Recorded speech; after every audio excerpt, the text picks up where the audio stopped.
EECP ile doğal bypass tedavisi kalp hastalarının hastalıklarına rağmen kaliteli ve aktif bir yaşam sürmelerini sağlıyor. Nasıl sağlıyor? Bir kere hastaların yakınmaları azalıyor. Kullandıkları ilaç sayısı azalıyor. Sık sık doktora gitmelerini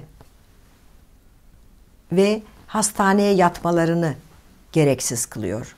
Sık sık teşhis yöntemlerine başvurmalarını, efor testi, miyokard perfüzyon sintigrafisi dediğimiz talyum testinin, koroner anjiyografi yapılmasının gereğini ortadan kaldırıyor.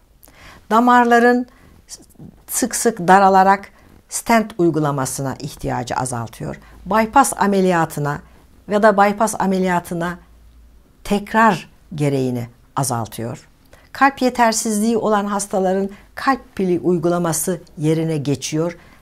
Daha etkili bir sonuç veriyor.